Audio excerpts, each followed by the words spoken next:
Man, that sunset is gorgeous. Grill, patio, sunset. Hard to get better than that. Unless you're browsing Carvana's inventory while you soak it all in. Oh, burger time. So sit back, get comfortable. Carvana's got thousands of cars under $20,000 just waiting for you. I could stay here forever. Carvana, where car buying meets comfort, meets convenience. Download the app or visit Carvana.com today. That's not just the sound of that first sip of Morning Joe. It's the sound of someone shopping for a car on Carvana from the comfort of home. That's a good blend. It's time to take it easy, like answering some easy questions to get pre-qualified for a car in minutes. Talk about starting the morning right. Just like customizing your terms so your car fits your budget. Visit Carvana.com or download the app to experience car shopping the way it should be. Convenient, comfortable. Ah.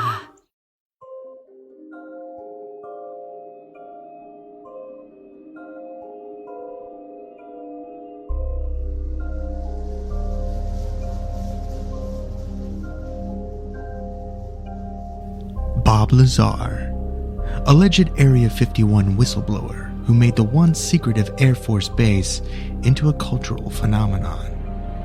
According to Lazar's testimony, the military installation was home to recovered extraterrestrial craft, where the U.S. government has been trying to reverse engineer the technologies responsible for their propulsion. Lazar claims to have been recruited as a researcher and was granted access to an enigmatic alien material which he claims had been named Element 115. Lazar reported that he had witnessed this material to have properties that, when under certain conditions, to be able to produce powerful gravitational fields. Since bringing the secrets of Area 51 to the light of public scrutiny, Lazar has made claims of government harassment by various intelligence agencies owing to the fact that he had managed to smuggle out a small amount of the element for testing outside the facility. Going so far as to say these shadowy, clandestine organizations are responsible for erasing his records of attending MIT and Caltech, where he claimed to have graduated with a master's degree in both physics and electronics, in an effort to discredit him and his claims. Lazar has long been considered reclusive and camera shy, but recently his story and claims have once again taken center stage in the UFO community. This case file joined the theorists as they recount and review the scaly green life and times of Bob Lazar.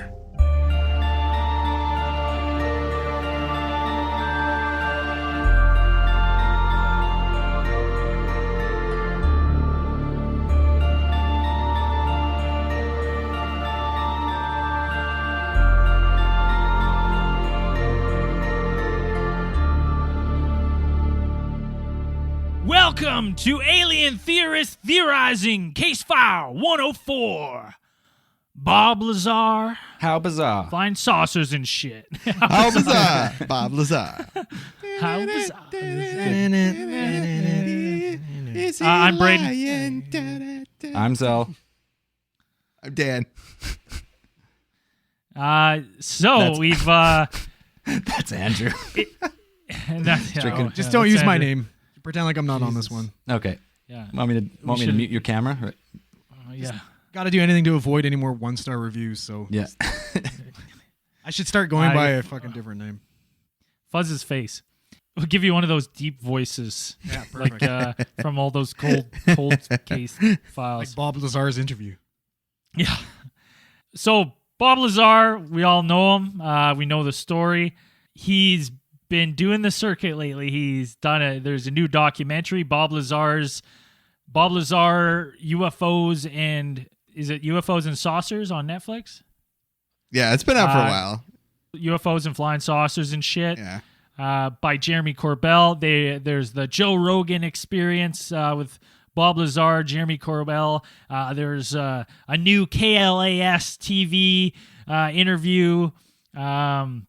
He's on There's Larry King Live. For a guy that doesn't like to be in the media, he's sure doing a lot of media attention. He's putting his time in. first off, let's talk about the documentary. Everyone here watch that? Yeah, I did Yeah. watch it last week. So my thoughts on it, really good. I mean, I knew a lot of the things. There wasn't too many things that were groundbreaking for me. One, it was a little too artsy for me. Like a lot of Corbell in A his lot own of standing there, like just talking into his phone. Yep. movie. Yeah, a lot of standing there talking to his phone.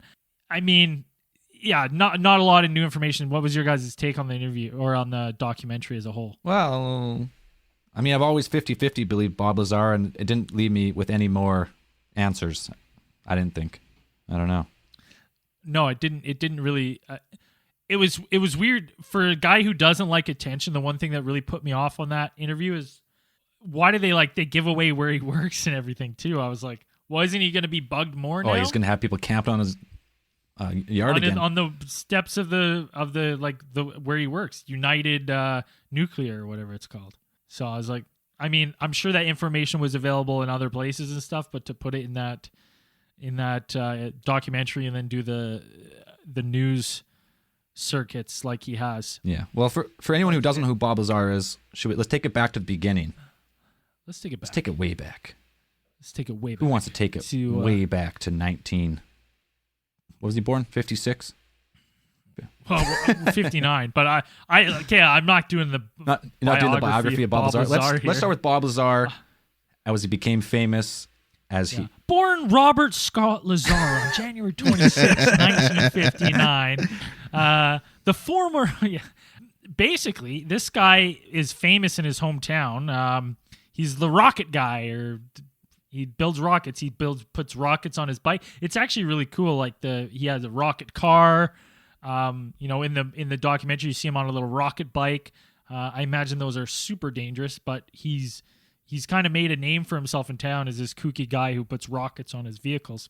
Dan, do you remember what the city is? I can't jump in my name of where he was from. As far as Was I it know, Las Vegas? he got really famous when he claimed on a Las Vegas local news show that he'd seen aliens helping military people at a certain black site, Area 51, reverse engineering alien spacecrafts while he was working at the base as either a subcontractor or He claims he was a scientist of some kind, reverse engineering the craft, the propulsion system of the craft primarily, right? Yeah.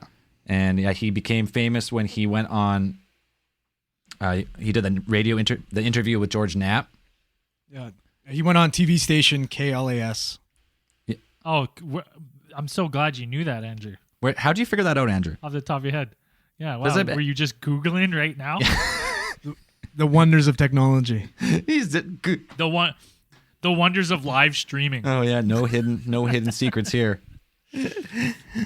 Yeah, but he worked at this base, specifically called S4. He referred to it as reverse engineering these recovered craft. I'm going to say recovered because let's say UFOs.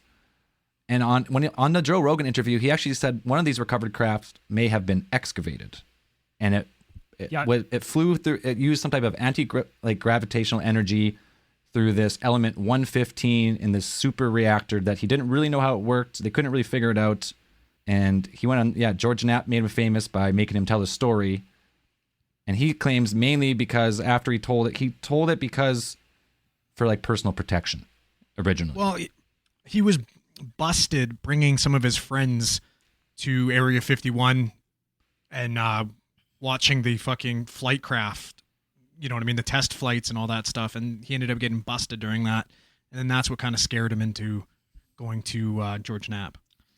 Right. Now, so he says that he was brought on as a crew, him and another guy, it was all compartmentalized, and one of his jobs was to reverse engineer the propulsion system only. Yeah.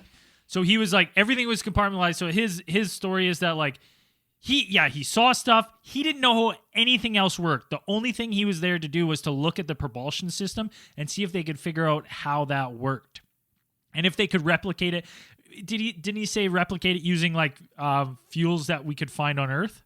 I think something like that. They were trying to figure out how it worked and exactly like how to synthesize element 115 to be stable. Yeah. Yeah, because just before he got hired, they were talking about somebody that actually cut into that element 115 and died. They cut into the sphere, he said, like one of the propulsion spheres, and with a plasma torch and died. Seems like a pretty ballsy thing to do too. Like you're like, what is this? You're like, fuck it, cut it open. Cut it open. Man. How else are you gonna figure out how it works? Yeah, that he replaced that guy, the guy who said he was killed in the accident trying to take this propulsion system apart. Yeah, he said he'd like seen other people working there, and So let me get this straight. So the best idea to get inside this orb of unknown material of which if it's element 115, it's highly reactive, is to hit it with a concentrated heat blast from like a plasma torch. And there's going to be one guy operating it at close range. Dan, excuse me, these are scientists? Highly qualified scientists. People getting headhunted from MIT and Caltech, like, you know what I mean? They know what they're doing. Oh, maybe some of them were. Now, he said, how long did he say he was worked there? Like he wasn't there for too long. He only worked there for like the one winter. One winter, yeah. So he said like he'd seen some of the crafts. He was given memos where they talked about aliens from these aliens were from Zeta Reticuli. He even says though, he's not sure in these memos what was fed to him as bullshit or like what was real, and if there was some misinformation in there. So when he reported it, he would sound crazy. He's just saying, I'm just saying what I read. I'm not saying that everything I read in these memos are true or false. this is what I read. So like he said it was absolutely fascinating how these things worked. Like they would create when it was hit with they would create its own anti-gravity field. Well, when the reactor was powered on, like this propulsion reactor, he claimed that it produced anti-gravitational waves which would repel it from all surfaces, and depending on how you directed this thing, it would go in any direction, and pretty much without inertia, you wouldn't feel inertia. He claimed if you're in the sphere of its influence. So he claims that's how these UFOs fly in such crazy, like high speed maneuvers because if that was like a normal craft, like normal physics, like the G-force would just like melt your insides, like it just turn you into mush. So he claims that this type of technology that they recovered from these craft, he claims there was actually 9 craft of different shapes and sizes. Some of them broken, like they looked like they had crashed, and some of them intact. And he even said one was excavated, which is, we're going to get into that theory a little later. But that's the main claim of Bob Lazar. He worked at Area 51 Subbase S4 as some type of contracted scientist to reverse engineer this propulsion system that is beyond our realm of knowledge. Like it doesn't even make sense in our physics. Like it shouldn't exist, pretty much. But they were able to operate it. Yeah, well, he goes through the claim in the documentary, and he has said this actually. Like Bob Lazar's been telling the same story since it happened. He says like, okay, say you take a motorcycle back like 300 years. You park it there, full tank of gas, fully operational. People would poke and prod at it, and eventually they would figure out, oh, what's this? They kick it, or they push the electric starter, or they'd get to start it, and eventually they become proficient of riding it, of operating the craft or the bike. But if it ever broke, they wouldn't know how to make the fender or how to fix anything, and that's his claim of what they did. Yeah, and that's kind of a good reasoning and a way to take it. But a motorcycle works on basic principles of which most humans understand. It's got wheels, like things move on it. There's things like that. It's not principles that defy all the physics of which all of our science is based on. That we know of. That's all so I'm far. saying. That we know. Right, but that's what I'm saying. Is like this machine, this craft would have to operate on principles that we have no capacity, or we don't have the capacity yet to understand. Like what you're saying is if you dropped it, if you dropped it in Victorian times, like he says, there's still fucking, horses pulling Yeah, buggies if you dropped that an have iPhone wheels. and like if you So dropped they're an like, iPhone at a oh. caveman, he'd be like, ah, like I wouldn't even know how to turn it on. Ben Franklin, he's a smart guy. If you gave him an iPhone, he wouldn't know how to turn it on. That's Dan. That was genius. Another great point. That's a very good point. Well, and they described the people who could pilot these as child-sized. So, they must have had to hunt down some little people or vertically challenged people, to use the proper terminology there. Easy. Hey, I'm treading lightly here, boys. I'm trying to be careful. Right? But that's what they said. As soon as they went in, they said it was built for somebody the size of like a 8-year-old.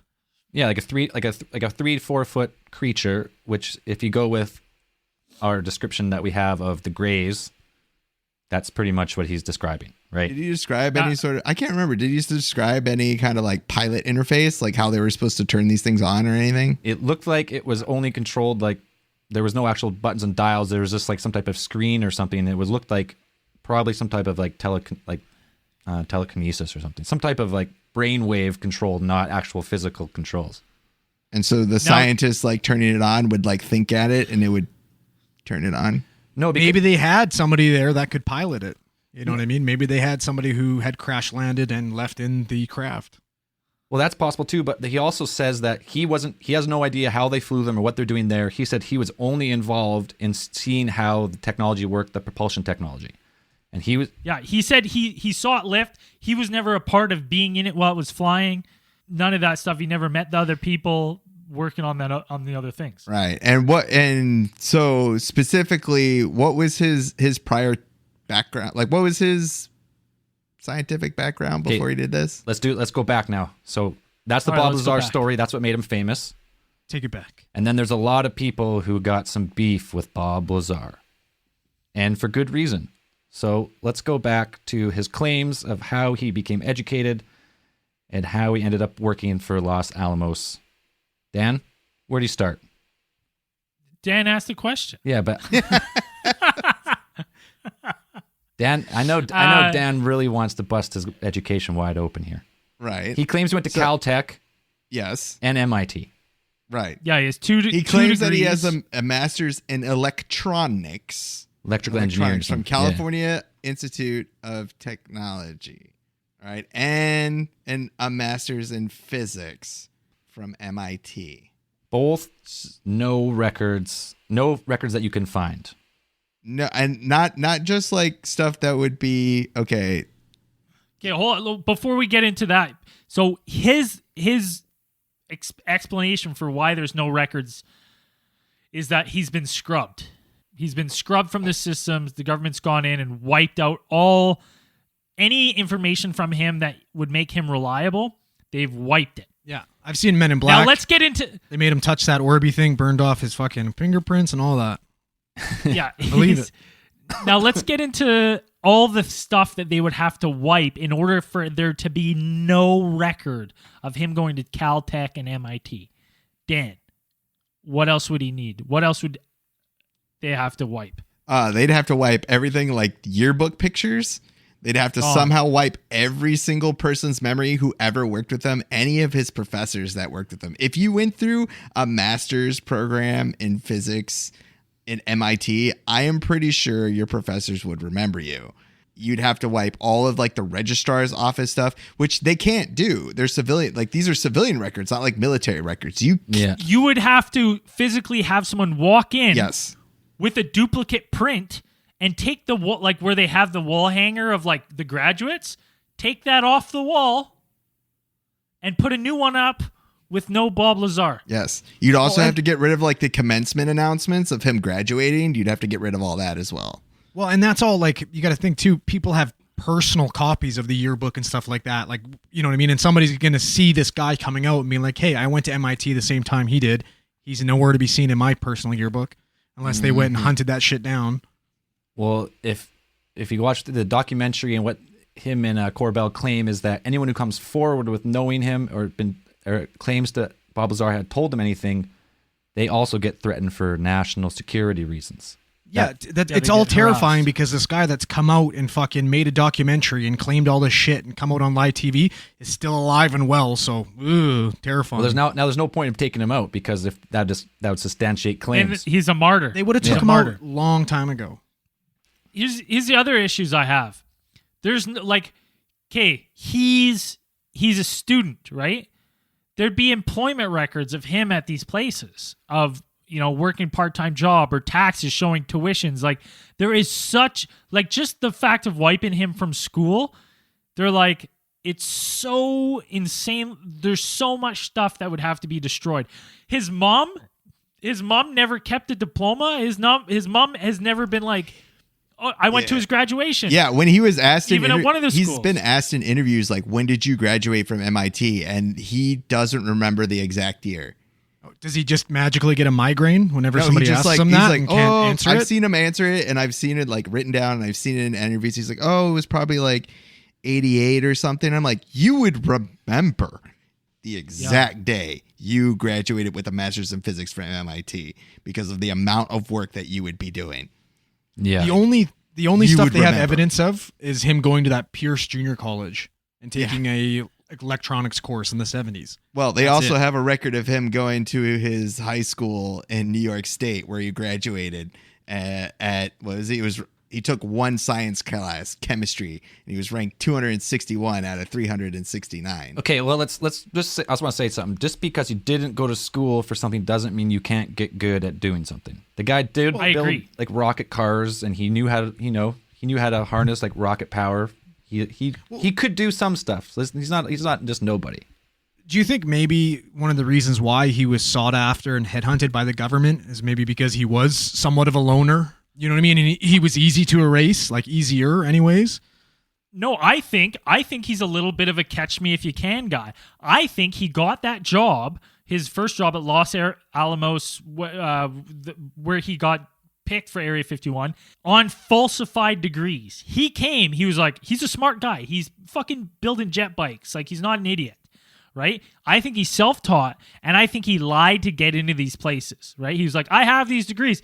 Dude, back then, how much fucking checking were they doing? You know what I mean? On jobs I've applied for, I could just be like, yeah, I have a fucking degree. There is no one's checking. I know, but you're not applying to work at an atomic testing facility or something that would require. No, but here's the thing: if you're into that stuff, right, and you can kind of hang with someone who's doing the interview, right? You get in that position, and now as the military comes in, they're looking at this guy's records, and they go, this guy's full of shit. He's fucking perfect because anything ever happens, we can just discredit the shit out of him. Totally. Okay. Because he's a fucking liar. Okay, so let's just. I don't think it's a negative that he never went to these places. I don't think it makes me right away saying I don't believe him. But I'm saying he might have been a better candidate for this kind of program because listen, they're not going out and they're not getting Stephen Hawking, they're not getting Neil deGrasse Tyson, they're not getting Bill Nye. Right? You know what I mean? Bill Nye's they're getting, like an engineer. He's the science guy again. But they're not the same. Science guy. They're both science guys, I guess. Sure. Okay. Yeah, but they're not in the same field. I'm just saying they're not getting these big names, right? They're not getting the fucking Hollywood scientists. Okay. Right? They want these back alley guys that they can either just ship out or make disappear or discredit really easy. Okay. It'd be different if they had Albert Einstein on one of these secret projects and he's like, yeah, I did this. People are going to be like, that's fucking Einstein. Yeah, He's but not you had bullshit. people like Einstein and Oppenheimer working on the atomic bomb. And the amount of secrecy that they put into working the atomic bomb, they would specifically hire janitors that were illiterate because they didn't want them doing this. So you're telling me that they would hire a guy who also had record of debt and had things they had to get him a security clearance to work on this base. He would not.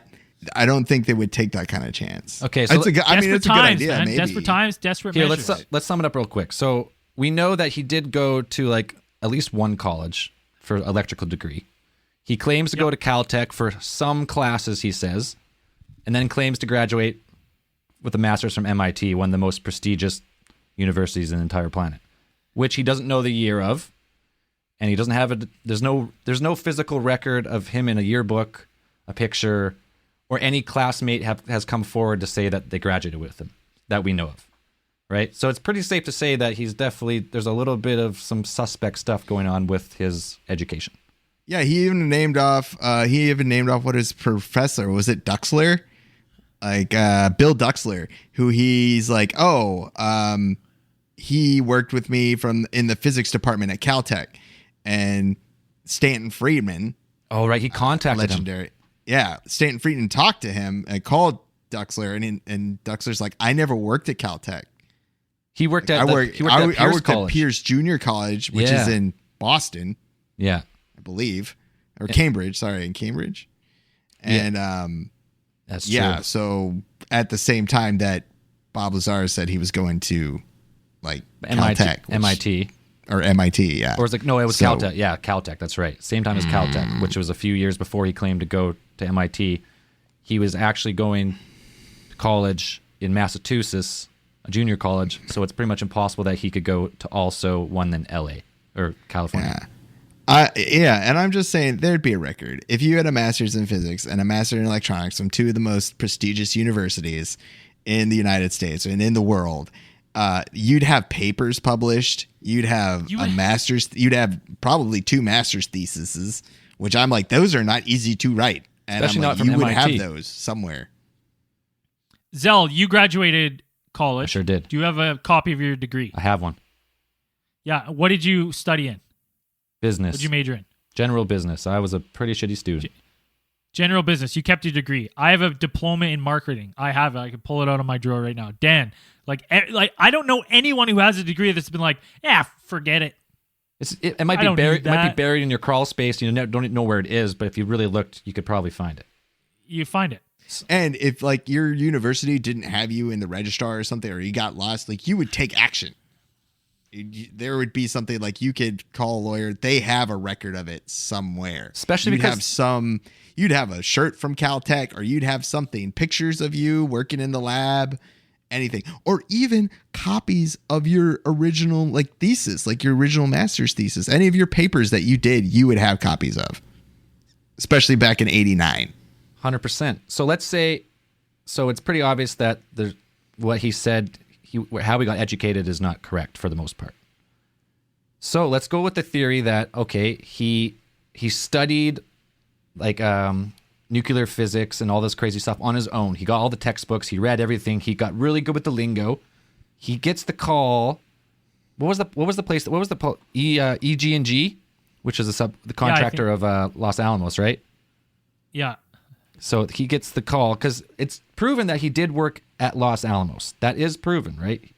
And I think it is pretty well proven that they tried to wipe him if it wasn't for like that single one government like call sheet that still had him listed. Phone record. And people who actually work with him have come forward like, yeah, I know it's Bob Lazar. He worked there. He worked there. Like, yeah. What did he do? What was his position there? Do we know? He could have been a fucking janitor for all we know. Well, that's the thing. Goodwill Hunting 2.0. Yeah, it very well could be. Well, I don't think janitor, but just because he worked at Los Alamos, the claim doesn't mean he was a nuclear physicist helping out at S4 reverse engineering alien craft. That's what most people will say. Like, he could have been anything. And it actually was, I'm pretty sure, who came forward and said he was a radiation health monitor. And this comes from this guy, Eric Davis, which is an astrophysicist from Earth Tech International. He's like one of the top in the field of like advanced propulsion systems for space flight. And so he goes on this big rant about trying to like debunk Bob Lazar by saying that he knew someone, he calls it a road runner, someone who worked there, didn't want to give his name, who knew Lazar's female supervisor at Los Alamos. And she told him, so just hearsay, same as Bob Lazar, but he says he was a radiation health monitor, and he actually didn't require to have a high security clearance because he technically wasn't allowed to access any of the classified buildings. That's what Eric Davis says. He goes on this huge rant about like how Bob Lazar is full of shit. And that's very much possible because you can have those kinds of jobs where you just need somebody to you just need a body. You just need a warm body to like stand there. Radiation health monitor. I'm not exactly sure what that entails, but it could just be something like checking the people's tags to be like how much radiation they've absorbed or whatever, something like that. It could be as simple as that. But that doesn't mean, so now he worked at Los Alamos. he has all these claims about the UFOs and Element 115. I started going down the rabbit hole of like, okay, what if he worked there and he was talking to someone off the books kind of stuff over a beer, and someone kind of mentioned something like this, and now that seeds, it's up Ooh, there. that's good. Seeds up there, right? Someone who was some type of physicist working on this stuff, maybe they even just told him some stuff, you know. I don't know. Well, they could have even told him when the nights where things were flying. Like, yeah, it could be like, hey, you don't man, believe me? I can't fucking go out to this hill on Wednesday night. Yeah, I can't check it out because obviously I'm working on stuff. Like I'll get busted. But Wednesday night, 9:00, go have a peek. Listen to me, Bob. Don't believe me? Go out to the hills, 10:30. See for yourself, Bob. I like that. I'm still like that's a good theory. I never thought of it like that. Before, what I thought was, because this guy's building these propulsion systems in his garage for his car, bikes, and stuff, I thought maybe they had hit like a wall with, conventional science and conventional thinking. And they're like, maybe let's get this guy who's doing this himself with no formal training. Maybe he has it's fresh eyes with a fresh way of thinking without the everyone's been taught the same kind of way and this, and this is something that we don't know. So maybe it's a good way to get someone to think outside the box. That's what I was thinking, but I like your. Okay. No, that's good though, because let's if, go with if that. somebody just told him something, where does he get all his details from? Because his explanations are extremely detailed. Yeah. Like if somebody just told him little bits, either he's embellishing He's batshit what crazy. he did, or he's inferring a lot. Buddy, if this was me, If it were some drunk guy telling him over beers, like, man, we went to the gate of Area 51 and I had to do everything in my power not to just lie and say we got in an alien shootout. So I'm just saying, if I actually got in, you almost did. I'm just saying, there's, you know what I mean? Like if I saw a little bit of something, I'm like, I'm blowing this up. I'm not saying that maybe he didn't see anything. Perhaps he did go, when he did go up, took his friends to go up there and see something, or maybe one of the scientists did tell him something. They could have just saw anything. They could have saw, because that was an area where they were known to test fly B-52 bombers, stealth aircraft, things like that. They could have obviously saw that, and nobody had ever kind of seen the stealth bomber before. That's a really unique design. It almost looks kind of like a saucer. It's flat with a little bump in the middle. Could have been something like that. Okay, let's go. Especially if it turned sideways. Let's go with Bob Lazar's telling the truth. All right, he actually did do this. Okay. Some of the stuff. So obviously George Knapp has been researching this guy for fucking 30 years now, right? And George Knapp, dude, that guy's serious. And I know he's serious because at AlienCon, he came for lunch and he was writing on 55 different pieces of paper all at the same time. So many notes, man. Just all over the place. Notes everywhere. I got a picture. I'll post it. I'll post it on Instagram right now. But the reason I came up with that theory about how he got the information is because George Knapp there's a story of George Knapp saying something about this guy named Roy Byram, and he did tax returns for Nellis Air Force Base, and he got to know the people who worked at Area 51 and that all those kind of secured locations pretty well. And he says over the phone to George Knapp that pretty much told the exact same story that Bob Lazar was telling, pretty much, and they didn't really. He did this before. This is before Bob Lazar told his story publicly, and this guy, for the very next day, was contacted by a secret service saying that we heard you're threatening the safety of our president. It'd be very bad if you were to tell anyone, the wrong people, anything about what you're talking about.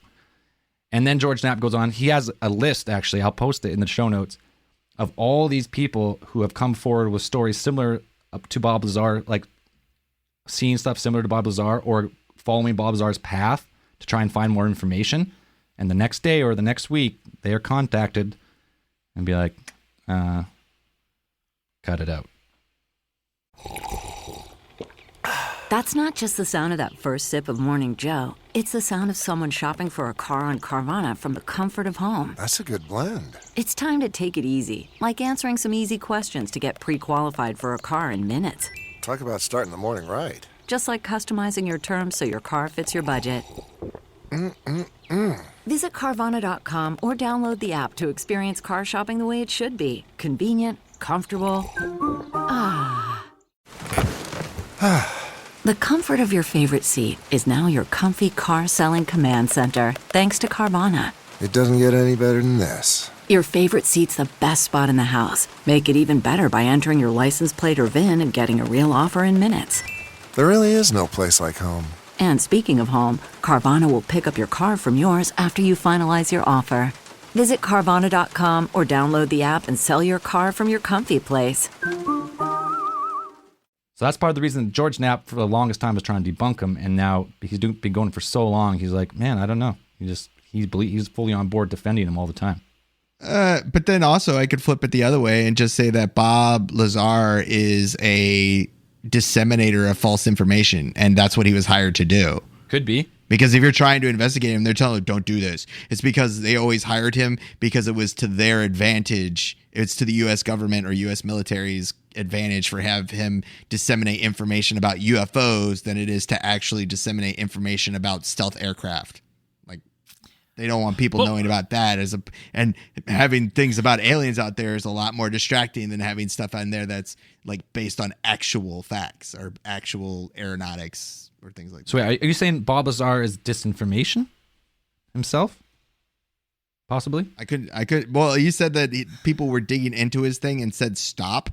Yeah. Like, because it could very well be that would make more. To me, that makes more sense. Okay. Let's go over some of the things though that he said that now are that lead credence to his story. Like he was talking about Area 51 before it was a thing. Or was it? Yep.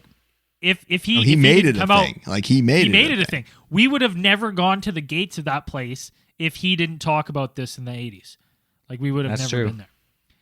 Because of him and his friends going up on these hills numerous times, which he said he knew the schedules of, they expanded the perimeter of the base. Yeah.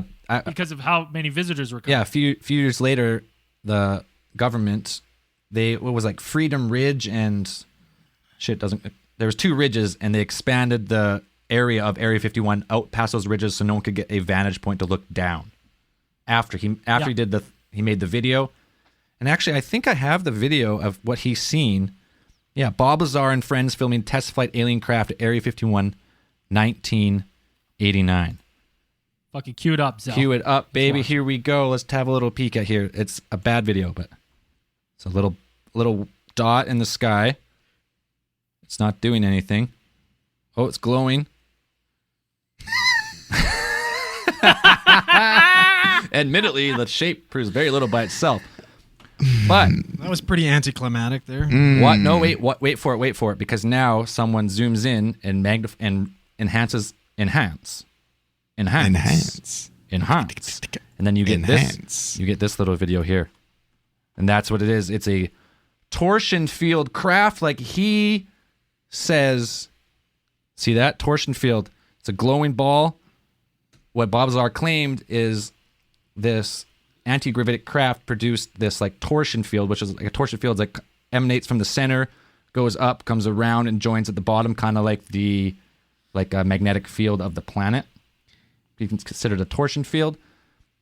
That's what he claims in the craft is, and that's how it flies, by directing the angle of this torsion field. And if you zoom in on this very, very grainy photo, you see a big glowing ball, which is a UFO. Thoughts? Let's get closer to Dan's face here. Well, now, see, I would have been like, man. But like now that we've seen like the gimbal footage as well, where you see a craft rotating, like Bob says, where it, tilts the bottom what towards. What we think is a conventional UFO doesn't fly like this. It would actually turn its bottom to where it wants to go and fucking motor around like that. Kind of gives credence to that story, in my opinion. It does a little bit, and yeah, it's the craft doesn't fly; it more like falls towards whichever way this generator is pointing. It's always falling because there's no gravity, so it's just always falling towards nothing. Is how he claims it goes. But that's the who's they did take video. Piloting the craft? That he doesn't know. He never claims to know. He never says he knows. He just says they have them, and they figured out how to fly them, and I don't know. That's all. He never actually makes a claim of who's doing it. He doesn't. I don't know. I can't tell you. What if they got this? I could. What if that? So you're flying a craft which he claimed was built for children. So you'd have to have some. Is it somebody in the craft? He doesn't say it's built for children. He just says the seats are really small. And listen, I can go to elementary school and I can sit in the desks and I can use them. It's uncomfortable, but I can get in there and I can squeeze in, and I sometimes get stuck coming out, but I can use them. I think, in my opinion, he says there's 9 crafts. Some crashed. I think the ones that are crashed are from us flying them into the fucking ground. So where'd they get 9 non-crashed UFOs? Okay, well, hold on. Before we dig into that, I want to talk about one more thing that I don't like about Bob Lazar. Sure. Before we get into where they would have got this fact. The glaring thing for me with Bob Lazar that worse than anything else is that fucking charge for trying to set up the prostitution ring. I'm like, people don't do that. People don't do that. Like, you know what I mean? Honest people don't do that. And he was trying to set up, the way he was setting this up is he was helping this girl set up a prostitution ring. He was taking 50% of the profits. So he was a pimp. And he was setting up cameras that could take pictures of like the Johns coming in and license plates. And like his was like, oh, we were just trying to make it safer for the girls. And I'm like, were you? Because that sounds like that sounds like you're trying to fucking blackmail people coming to get hookers. That's what it sounds like. But I've got like, there was no claim of blackmail. I would never do this There's shit, no claim. but I got a shitty brain for this kind of stuff. And I like, as soon as you say, I'm like, that's not what it was for. You were gonna fucking be like, here's your picture, motherfucker. We're gonna send it to your wife. Right? Give us another $5,000. Well, it's no secret that Bob Lazar had a lot of financial problems before Which and is another after. reason why he wouldn't get a security clearance. Yeah, 100%. I could agree with you maybe there. But that doesn't mean... Why is there always something with these fucking guys? There's always something. Romachuk's got pedo film. That Dr. Steven, what's his last name? The guy that's putting on the fucking alien Stephen Greer? shows in the desert. Stephen Greer? You know what I mean? Yeah, David Greer. And now we got Bob Lazar. We're setting up fucking Pinot cams. I'm just saying, like, honest people, and I'm not saying there's not the hooker out there or the pimp with a heart of gold. I'm not saying there's an exception to the rule all the time. So if you're out there going to give us some 1-star reviews because you don't like not all hookers are bad. I'm not saying they're bad. I'm just saying that, like, on the balance of probabilities, a good and honest person isn't going to try to start a prostitution. Hey, okay, 1 second. When it's illegal. How much do you know It's the about oldest this case? profession in the world, my friend. I got to ask some questions here because I had a hard time finding the whole thing of the case. So I know he was involved in a legal prostitution or legal brothel before this, years before, and then for this one that he never actually went to jail or anything for it. So it must not have been terribly Put on criminally probation bad. for it. But there is legal brothels they were in setting Nevada. it up. So there is legal brothels. Brothels in I'm not sure of all of Nevada, but some of Nevada are legal. Yeah. So does he get charged? Is it for the camera? Is the thing that he's getting charged for, or is it? Was he? It's he was setting up like an illegal prostitution ring. Was it a ring though, or is it one girl? He was trying to recruit he was in the process of recruiting other girls. So it was like When they- unlicensed. Unlicensed It wasn't they caught it. whatever. Yeah, He they didn't caught get a it permit or right at the something. start. Right. Okay, so I could see like he's been Didn't bankrupt. get the right permits. He's filed bankruptcy before. He's always in the financial hole. Okay, he's trying to make some money by being kind of a pimp. Sure, and he gets caught. And okay. I'm just saying, okay, a nerdy, like you're trying to put yourself like a nerdy dude, like, you know what I mean? I'm like, I'm just going on the balance of probabilities. I don't think the guy who's graduating from Caltech and MIT and doing all this science shit is like, you know what? You know what would be a cool gig for me now? I'm going to set up like database for hookers and like, yeah, this is going to be good. And I'm going to collect 50% from doing none of the It's a work. good chunk. That's a pimp. You're a pimp. You're taking 50%. Okay, and what? Not a very That's good pimp greedy. if you're only taking 50%. It should be like 70-30. And this was Oh, after, so I didn't know. Maybe that is. Maybe he was a pimp of the heart of gold. right? Pimps don't cry. This was after his arrest was after all the UFO stuff, right? Yeah. This one at least. Yes. So Because like they even talk about it in the documentary where George Knapp's they like, brush over it. I thought this ruined me. And he's like, but Bob's just one of those guys. Heh. He's just a funny guy. You mean a I'm pimp? like, no, that's not Yeah, he's that's a kind of pimp. weird. It's like, how do you go straight for like I'm working with UFOs and then I'm gonna run a brothel? That's my Yeah. next step. That's my I'm next this step. fucking- My I'm big a MIT Caltech brain. That's the only thing I can think of is I gotta go Nuclear wire physicist. a brothel. Maybe the video government made him blackmail. unemployable. Very true. That story, you know what? The publicity and stuff, maybe it ruined him. I'm sure. And all he could get a job, you know what? He was got a divorce too at this time. But it's His not old like lady they- Dark they Place, try- Dark it's not like something where it's like they planted evidence. Right. It's like he was doing something wrong. Yeah, he got caught like red-handed doing Yeah. something wrong. It's not like something like some people claim where it's like they planted, underage pornography on his computer, which some Right. people claim has happened to some public figures or things like that. It's not something like that. That was evidence They was didn't even planted have to or, do that. or frame up job or something like that. No, he was doing it. Like, he was doing something. And he's already claiming that the government's watching him and everything's tapped and they're listening to everything. So he's going to be like, oh, you know what? Fuck it. I'm going for it. I'm going to set up this prostitution. Living ring. the dream. Living the dream. They'll never catch me. Right? I'm like, okay, so on one hand, if you think the government's watching you and listening into your conversations, you're not going to fucking do illegal shit. They You're not going to be probably shady. his place pled would have been guilty. the what He was it? pled There was that guilty. alien themed brothel over in Nevada. Yeah.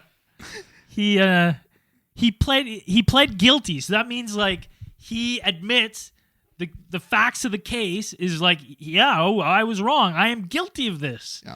He also Like, I'm said under oath too that he has degrees from MIT and Caltech. Yeah.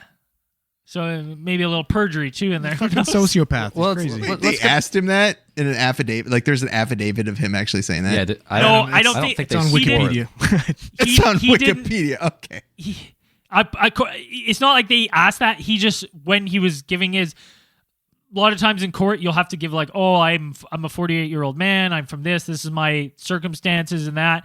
In that section of the time where he was giving his life circumstances, he said, oh, I have a degrees from Caltech and MIT and this and that. I'm recently divorced, yada yada, my life. As he's painting the picture for the judge before she makes her sentence, he says, I have these things. Then that makes me think that So I he's don't- like I a don't know if he was- pathological liar, where it's like I have to say this because Yeah. Okay, well, Well, very well be. That makes sense. Okay. But so that's the issues I have. But now let's say he says that one thing where he says, Zell was talking about it, where he says, I heard that one of them was excavated.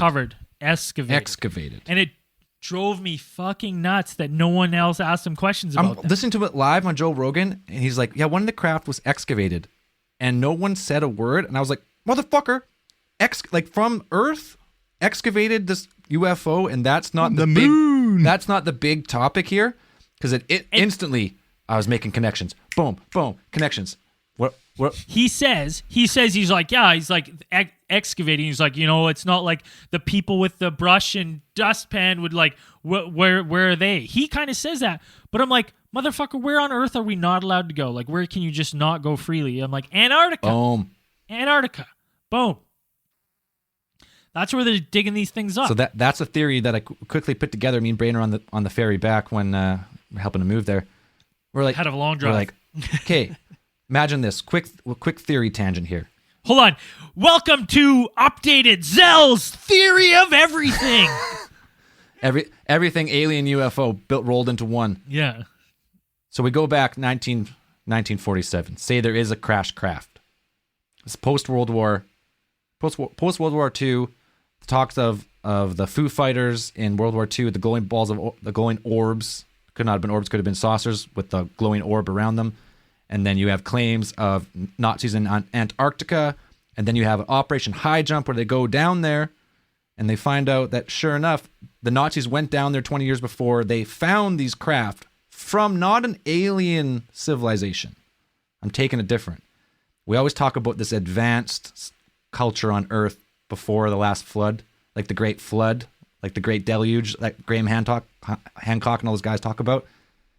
So, quick theory, this ancient civilization, who knows when, part of their base, wherever they made the craft, was on Antarctica.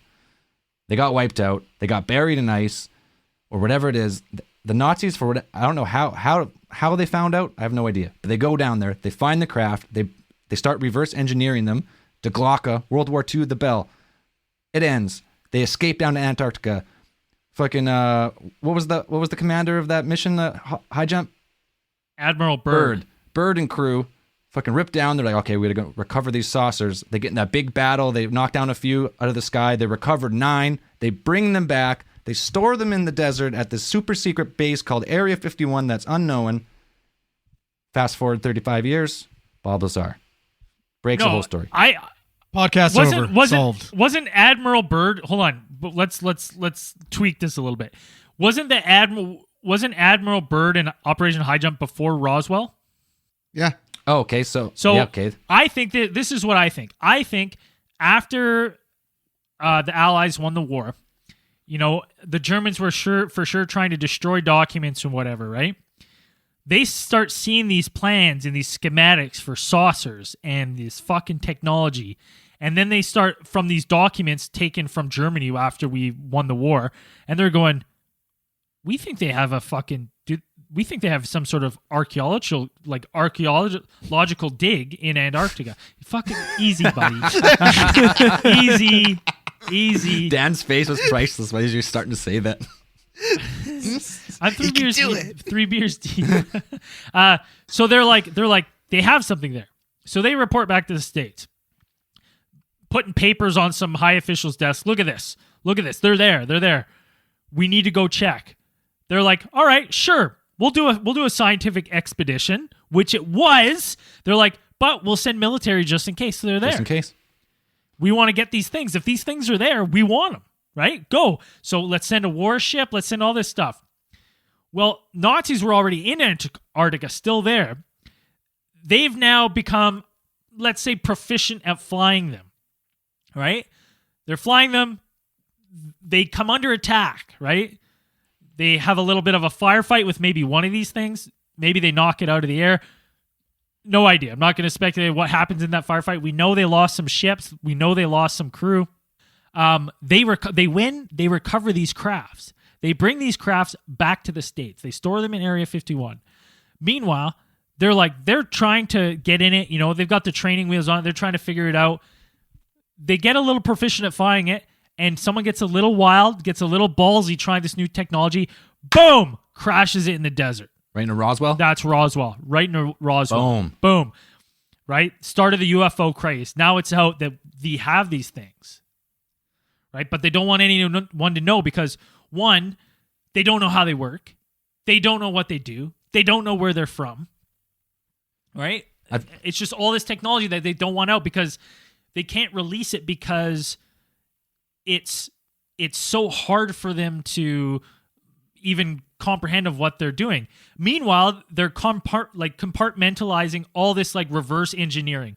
So they start reverse engineering the computer chips and all this other stuff, right? And as they're reverse engineering it, you start to see our technological boom, right? Go through the roof.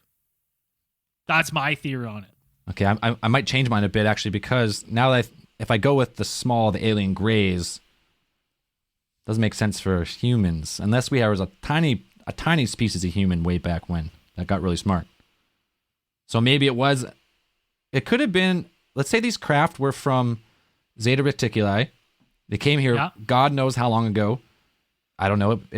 Were they trying to start a new civilization on our planet? Here's the thing. Zeta Reticuli is in the Orion system, right? Dan? Orion? Dan, does anyone know? I believe. I don't know the exact thing, but I think Bob Lazar Lazar has made claims that it's a dual Helio system. What is it called? Binary star. Binary star, yeah. Yeah. There's a binary star system. So it's like 2 stars, and that's apparently how they produce element 115.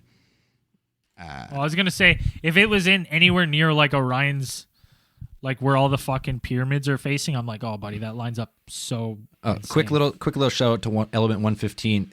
When Bob Lazar, we forgot to say it, when Bob Lazar first mentioned 115, there was no 115. And now it's called that doesn't mean shit. Muscovium. First synthesized in Russia in like 2015 or something. Or no, All right, 2003. Fuck Element 115. Wait till I'm in a top secret Canadian space program that I can't tell you guys about, and wait till you guys hear about Element 125. It's insane. I was going to say element 136, but that's fine. Well, 136 is good too, Okay. and you heard it here first. So when it comes out, this guy. So you saying he just got lucky with element 115? Yeah. I just think he knew. Like obviously there's going to be more. It's a sequential number system. 1, 2, 3, 4. It's not going to just end. Yeah, but it's going to go forever. Yeah, but Muscovium is has completely different properties than what he attributes to Illyrium. Illyrium. I keep calling Illyrium is the Illyrium 115 is what they call it in XCOM, and I love XCOM games, so I keep calling it Illyrium 115. Element 115, to him apparently has some properties where you bombard it with antimatter particles, and that produces your. Oh, I think that's how you started. Is a type of antimatter. Where would they get antimatter in the 80s? He doesn't know. Maybe, but maybe we're just so far in the dark. There is a whole, they call it, they always talk about the secret space program. Maybe there is a sub branch of humanity that's just way more advanced. Speculation, but Zell says it all Bob the time. Lazar, Zell says the guy who has never been to Caltech or MIT, is going to be working with those guys. Dan, just because you did, Zell said it. If even 1% of what he says is true. If 1% is if 1% of what Bob Lazar says is real, it's a game changer. Yeah, 1%. His name is Bob Lazar. Game changer. It's Robert. It's Robert. Fuck. Well, it's obvious that Bob Lazar tells some lies, but he also knows stuff that people shouldn't, and he has been raided by the FBI and just when they did the documentary, he was raided again. Well, according to the documentary, first off, fuck, man. Jeremy Corbell, like in all these interviews and shit, answers questions for him like it's fucking painful. And like that whole fucking thing, they show like one picture of a girl wearing a fucking female body inspector t-shirt. Like I'm like, anyone could get that t-shirt. Like, wait, are you fucking pull out your phone? Are you I would say the whole raid thing that did happen. Yeah, like that actually did happen. There is documentation of that did happen for real, multiple times. Yeah, there's a document that the FBI came in. There's one of those something assist reports where the local police had to file a thing where they did raid his thing, but it was in conjunction with like a homicide investigation. Maybe he was getting a little too close to fucking brothels again. No, this is what had actually happened is this guy had been poisoned by a form of thallium, I believe. And thallium is a type of poison that's they call it the poisoner's poison, because it's white, odorless, and fairly quick acting. And it's a radioactive material, and it's not easy to get. Bob Lazar runs a company that does sell a form of thallium. Like but it's his form that they use it's bonded with, I believe, sulfate or something like that. And no, maybe the poison one is sulfate. So what is this company but that he owns? He's saying that he's under surveillance by the FBI. I was like, if you're dealing with anything like radioactive or any type of material, or you're probably any sort of chemical business that's dealing with that kind of stuff, you're gonna be on an FBI watch list. Yeah. Okay. Well, wait. I gotta say something here. So one of the things that people speculate is possibly Bob Lazar snuck out some of this stable element 115, and that's what because they raided his house just after he came out with the interviews and stuff. Maybe he snuck out some 115 as an insurance. Why doesn't he talked about it one time in an interview and not his first interview? He talked about it later, and then he never talks about it again. True. And I think that's because he got a little too bold in the lie. Like I think some of the things he says are factual or close enough that you can be like, at the base of this, okay, something fucking weird happened. I think he got a little crazy by saying he took element 115 out of the compound. And then he's like, ooh, too much. I shouldn't have said that too because now anyone asks me, they ask him questions about, he gets grilled on these questions about I'm not a surprise, just everyone bear with you. I know nothing about chemistry.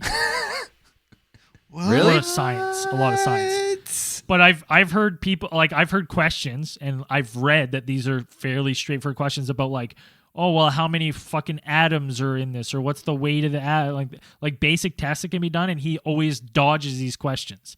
And I've seen it in the there's one in the Larry King, because I was reading about how he dodges these questions about, like, the basic build of element 115, and I watched it, and he gets someone on Twitter asks him about this straightforward question if you're a chemist or a fucking nuclear physicist, I guess, and he's just like, yeah, we did a lot of tests, and just totally, like, fucking doesn't answer the question.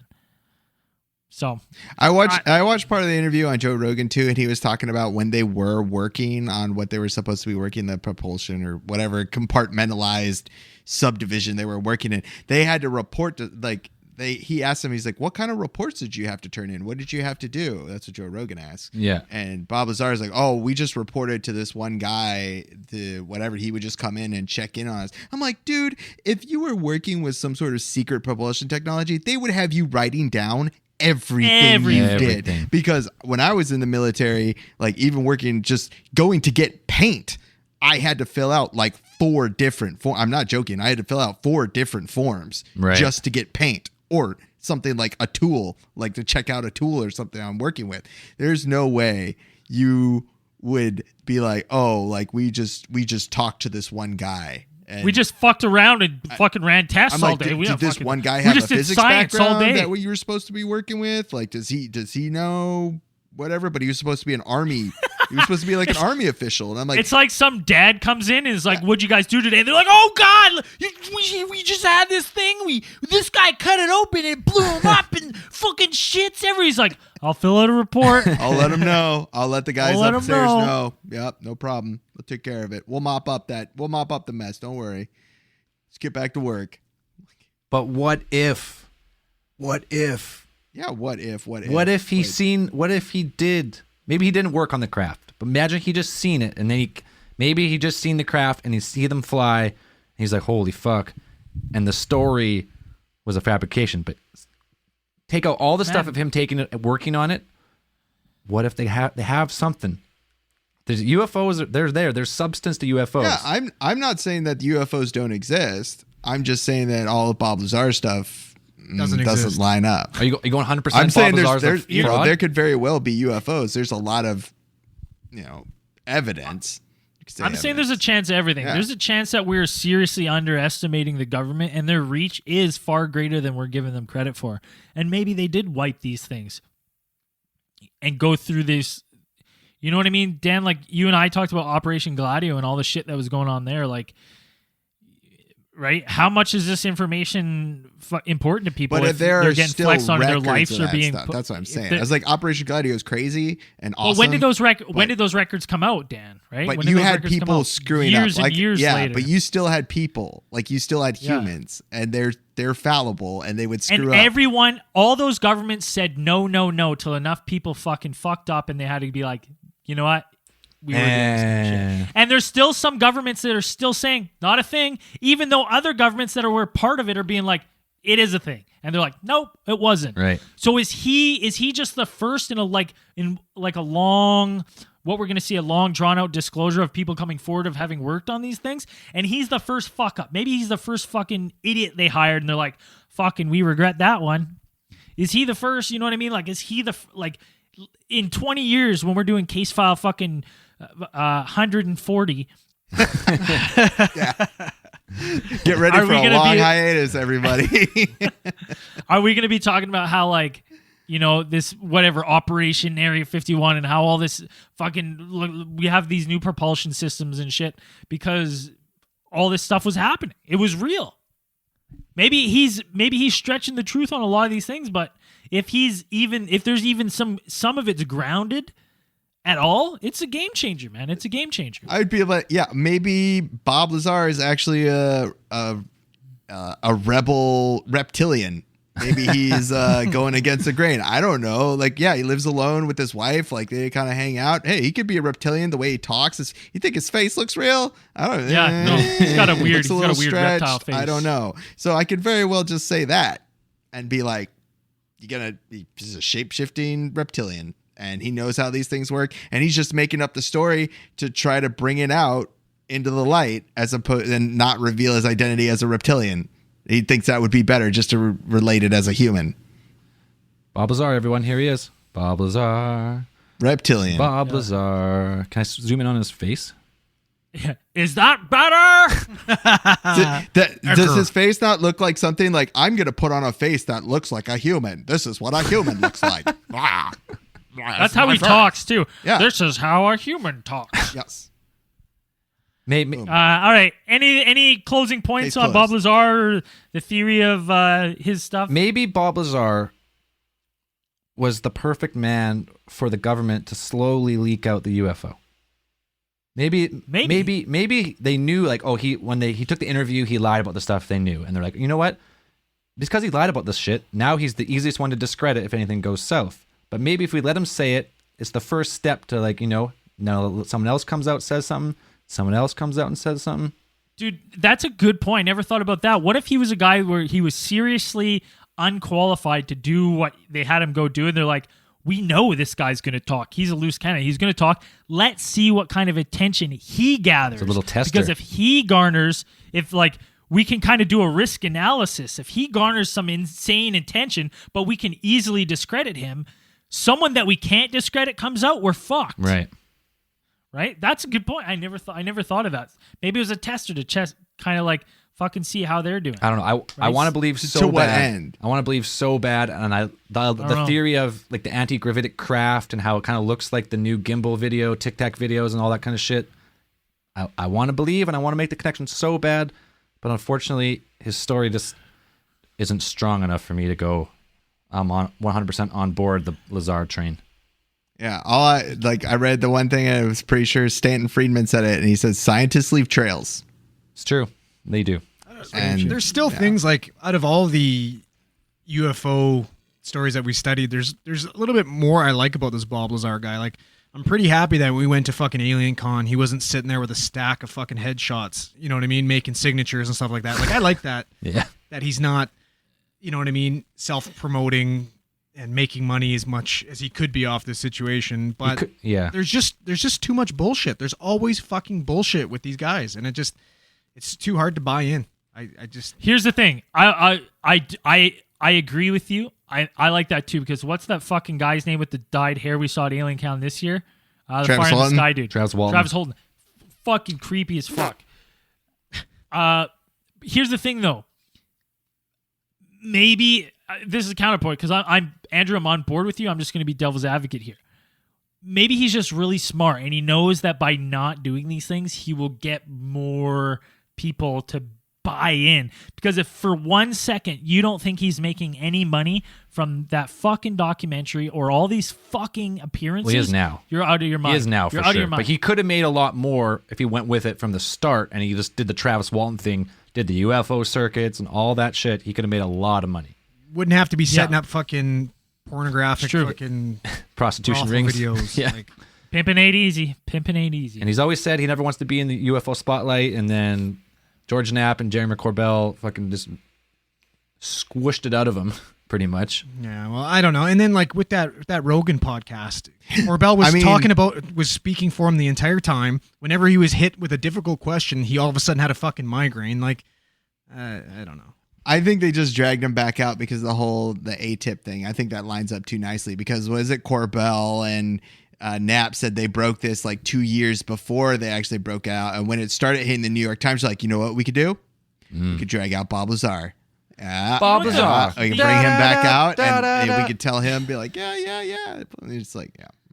The other thing that bugged me about that documentary is he's like, when the FBI read, he's like, we knew they were listening because they said verbatim things we were talking about. And I was like, oh yeah, what?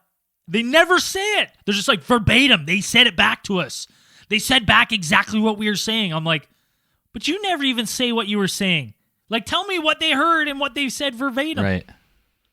What did they say? You guys were talking. We know you said hi. You said hi. You picked the phone. He said hi. You said hey. They're like, oh shit. They're listening. Like, I just didn't like that part. The documentary is... It was if you've never seen anything Bob Lazar, good. A little too artsy fartsy, a little too much fluff. but fine retelling of the story. You can find probably better versions of YouTube, like on YouTube, than the documentary. Well, let's wait and see, because if somebody says it's true and someone else is like, you know what, now's the time, I'm coming forward too after all these years. That would substantiate some claims if some other people start. Corbell says he's got that other guy that worked with. Well, let's fucking see him. Lazar almost ready to talk. Yeah, wait He's for like, his next I've had him. documentary. I almost got him ready to talk on Hulu. Yeah. But yeah, it's any other closing comments on Bob Lazar? Bob Lazar. How bizarre. How Bob bizarre. Lazar. One more time, everyone. Bob Lazar. He's a All right. reptilian. He kind of looks like Rocky from that movie with Cher, like Mask or whatever the fuck. Have you guys ever seen that? Yeah, a little bit. Yeah, I see it. So now that we're kind of mixing this episode up, let's get into some space news.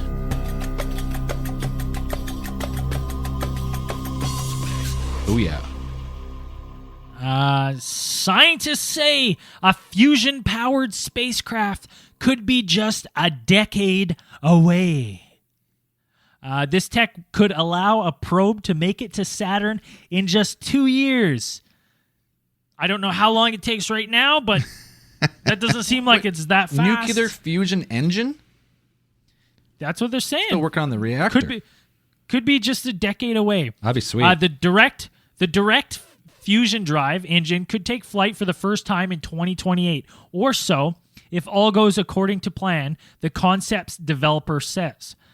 Well, who knows who the fucking developer is? It could be those fucking anti-gravity fucking dinguses. Is it a direct fuse? Is it like they fuse it, or is it one of those things where they use like a fusion bomb and they like, and like they shoot up? I think I explained myself pretty well when I'm not a chemist or a scientist. You said not. of You any didn't say kind. you're not a physicist. Sorry, I'm not a physicist. What? You don't know your laws of thermodynamics? So hold on, let me read this part of the article. The DFD, the direct fusion device or whatever it's called, is a variant of the Princeton field reversed configuration. I don't know what that means. A fusion reactor concept invented in the early 2000s by Samuel Cohen of the Princeton Plasma Physics Laboratory. The DFD is basically a PFRC reactor with an open end through which exhaust flows to generate thrust. It's pretty dope. Thomas explained. So, I don't know. It's gonna go fast. She's gonna be They can cooking. get to Saturn in 2 years. Just 2 which is years. faster than now. I have to assume. Yeah, I hope so, because that seems like a fucking long time. I don't even how long it takes now. I don't know, 4 years? 4 years? I don't Oh, know. really? That's Can't be like. I thought. I mean, it well, depends cut it on in how- half. I don't know how 50% fast the faster? probe gets to Yeah. Saturn. I got a cool piece of space news here. Orion on track to support 2024 human lunar landing after abort test. So now that its abort test systems have passed, so the Orion capsule will be the capsule to take humans back to the moon and to the gateway, or a gateway then to the moon. And it looks like it's working. So we'll see. Nice. It's a work. It's a working until it's not working anymore. Like every rocket lately. There was the red planet dust storm rage in Mars expressed photos. That is the worst headline. Doesn't make any fucking sense.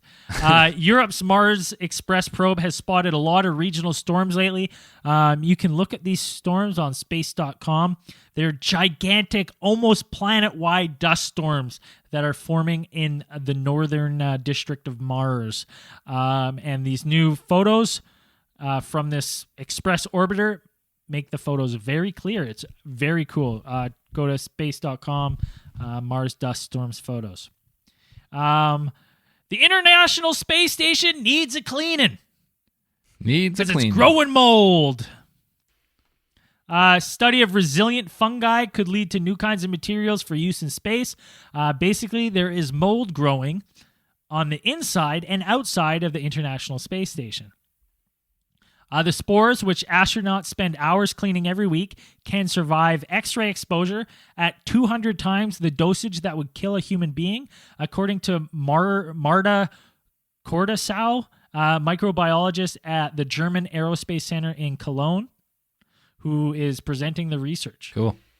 So that's kind of cool. There's fucking mold growing on the outside in the vacuum of space, I guess. That is kind of cool news. What? Anyone else got some space news? That's all I got. All right. And then I have, why don't we get right into UFO case file of the week? Oh, yeah.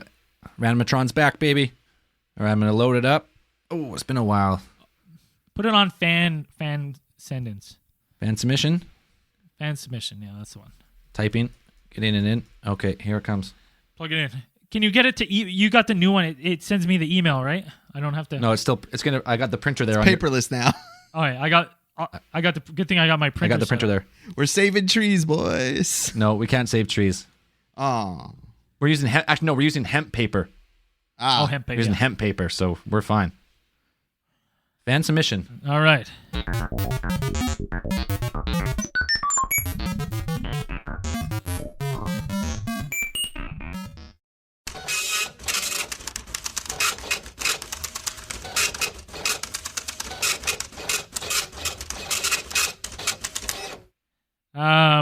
This one is from, I don't know if I never know if I can say people's names.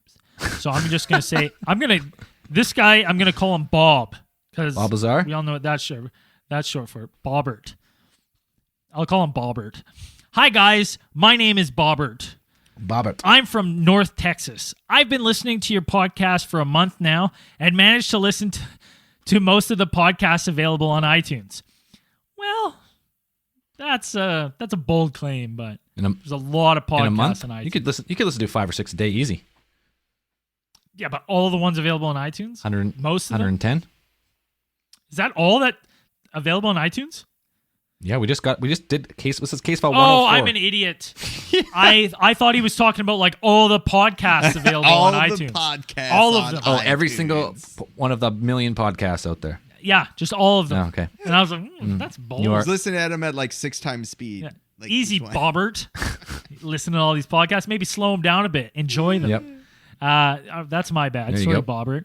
I just wanted to share a very cool encounter I heard from one of my friends where I work. Let me set the stage. Back in 1992, my friend Tomas was visiting his family in the city of Mexico. While being down there, him and his wife were invited to a town party in San Miguel of Tiaxapan, Mexico. This town has a very open country on its east side. While being at the party, him and his wife were dancing when they saw everyone heading over to the edge of the street. The dance area was covered by big canopy in case of rain. He thought, well, maybe someone is fighting or some kind of problem was going on. Then he realized everyone was looking towards the sky and not the ground, so he decided to head over and take a look for himself. When he looked up, he saw a big cigar-shaped UFO, approximately 500 feet in the air. The UFO was lit up with a lot of lights on all sides of the craft. The front 75% of the lights were a white, dim color, and the end 25% were red. At the end of the craft, he said he remembers something that looked like bright red ashes coming down from the craft and dying about 100 feet below. The craft was heading east out of the town into a large deserted area filled with open country. After this encounter, he is a firm believer in UFOs. When he told me the story, it just blew my mind and made me wish I could be special enough to witness the encounter the town of San Miguel saw that night. Cool. From Bobbert. That's an interesting, cool story. It's cool. Happened to his friend of Bobbert's. Friend of a friend of mine. It's UFO. There's case actually file of the week. there's a lot of UFO activity. I wonder how much actually unrecorded UFO activity goes along in Mexico, because I know there's a lot of good cases that come out of there. It's like, wonder how many. Oh, dude, there's so many in South America. Like so many things you read, South Americans are like, I don't even think some of these communities report them because they're like, no, it's not Happens a all thing the I need to time. report. They happen all the time. Like Yeah. it's not. It's like ghosts in Thailand. It's like they're real. Yeah. They're real. What do What you do you mean? mean? They're real. What? So, no, it's interesting. South America is, I think, an unknown hotbed of UFO activity. Fuck yeah. Personally, anything else? What else we got? Zell, you got a theorite of the week? Theorite of the week. Come back to me. I had lost it. Let's do some. Let's do Andrew, some you got reviews. a good. In Mongoose Day, we got any Mongoose files? Any new Mongoose files? Been off work for a couple weeks, so nothing You got nothing? exceptionally exciting. Well, fucking look at you. Thanks. So I got this sweet beard. Sweet beard. Let's go through some new Patreoners as it slowly loads my fucking 8,000 web pages that are open. Using that RAM. Yeah. Yeah. Just abusing it. Got all the Pinot dialed up for later. As soon as we go after hours. ATT After Dark. Catch me as probe me on Chatterbait right after the show. All right, here we go. New Patreoners. Fucking this fucking thing, man. It's loading so slow. David Eckley. David. Scott McLeod. Jessica Roberts. Let's do... And Matthew Strawberry McDonough. McDonough. Close enough.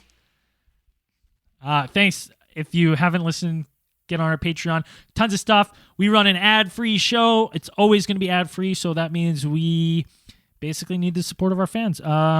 If you like this, the way we laid out today's show, let us know. We'll keep doing it this way. Mix it up a little bit. Keep it fresh. Try to keep the topic at hand at the beginning and all the Keep it smooth. rambling to the end. All right. Zell, what do you got? You finally lined up a theory? Got my theorite of the week. This guy's been listening since early 2017. He went through a pretty tough time, and we were the podcast that kept him going. That's what he says. So Joe Haley, you're the theorite of the week, and hope you're doing better, better, brother. Buddy. Keep her up. Yeah. Joe Haley. Haley. Is it Haley? Joe Haley. Haley. Haley. All right. Theorite of the week. Haley. Easy. Quit saying his last name before he starts giving us a 1-star review. We're guy's getting a enough beauty. of those lately. Anything else, guys? It's been nice to get back recording on a regular basis. That's been kind We're of... back to normal. We're live streaming for right now just for Patreon. But when we get it figured out, maybe we'll see what we can do. But yeah. because pretty much every episode's always fucked up. All right, and if you want to hear what we say after the show, download our Patreon. You get access to our Discord app, and you get to hear what we say after hours, which is where we're going now. So as I like to always say at the end of these things, keep those eyes on the skies. Peace.